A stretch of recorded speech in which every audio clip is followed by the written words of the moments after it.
Welcome back to my channel in another video. तर आज आहे गणेश उत्सवचा 7वा दिवस आणि आज आमच्या गणपती बाप्पाचं विसर्जन आहे। तर आज आम्ही गणपती बाप्पासाठी स्पेशल बनवतोय गुलाबजामुन। काल मोदक बनवलेले, तो व्लॉग जर तुम्ही बघितला नसेल तर आत्ता जाऊन बघा। तर आज आपण बनवतोय गुलाबजामुन। तर विदाउट वेस्टिंग थोडासा पण टाइम लगेचच आपण सुरू करूयात आणि बघूयात गुलाबजाम कसे बनतात आणि माझ्याकडून ते कसे बनतील। So let's hope for the best आणि let's go and do it. आता आपण सुरू करूयात करायला आणि मी आधी हे गुलाबजाम मिक्स घेतले, तेही डागा फूड्सचं, कारण हे ऑफरमध्ये होतं, डीमार्टमधून घेतलंय। तर ह्याच्यामध्ये कृतीचे ह्यांनी सगळे स्टेप्स दिले, त्यामध्ये त्यांनी सांगितलं की हे एका पॅकसाठी फक्त 80 ml पाणी ओतायचं आहे। तर आता आपण सुरू करूयात आणि बघूयात हाऊ इट गोज।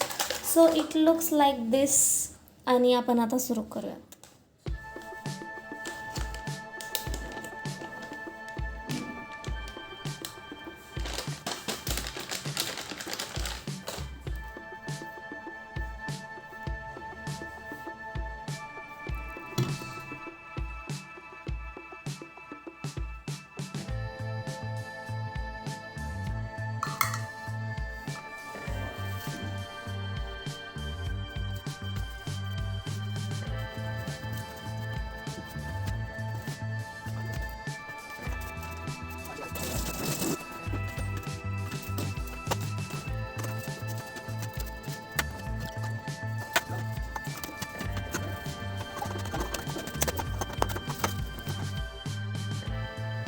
तर आता आपलं हे पीठ मळून झालंय, मी याला 10 मिनिट रेस्टसाठी ठेवलेलं। तर आता आपण याचे छोटे छोटे गोळे करून घेऊ। ह्या पिठाचे 40 गोळे होतात, तर इतके जरा मोठे मोठेच करू आपण, इतके छोटे पण नको करायला। तर बघूयात।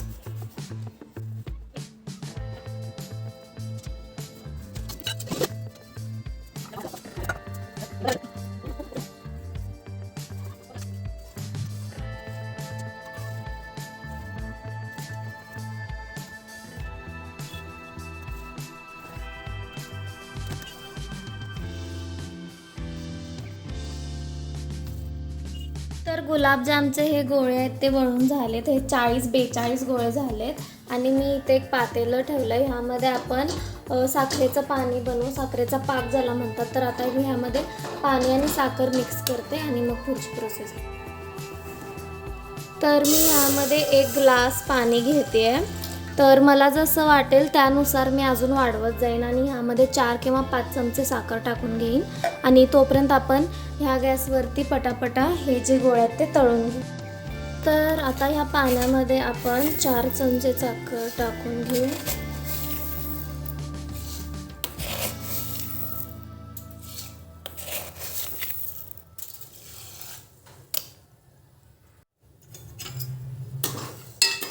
गिव्ह इट अ नाईस स्टर आणि साईडला आपण आता गुलाबजाम तळायला घेऊया आणि मग तोपर्यंत हे आपलं साखर पाक पण तयार होऊन जाईल।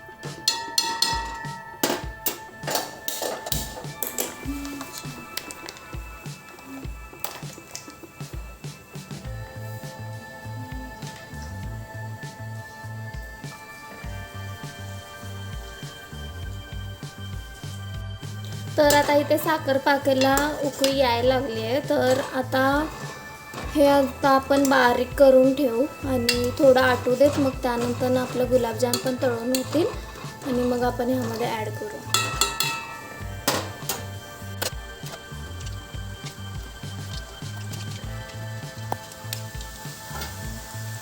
तर मी आता गुलाबजाम तळायला घेतलेत आणि हे आता लाईक सॉफ्ट ब्राउनिश कलर म्हणजे गोल्डन कलर व्हायलेत, बट मला ह्याचा प्रॉपर ब्राऊन कलर हवा आहे। तर हे जोपर्यंत ब्राऊन कलरचे नाही होत तोपर्यंत मी ह्याला मंद आचेवरती तळून घेईन आणि त्यानंतर ना थोडा वेळ ती गार करून मग साखरेच्या पाकामध्ये आपण टाकू।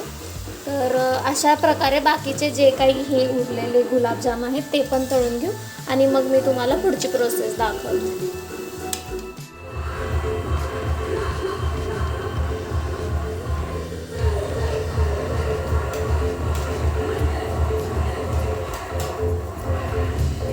सगळे गुलाबजाम आता रेडी आहेत आणि साखरेचा पाक पण रेडी आहे। तर आपण हे आता साखरेच्या पाकमध्ये टाकूयात आणि लेट इट सोक आणि त्यानंतर मग आपण एक 4-5 तासांनी हे खाऊ.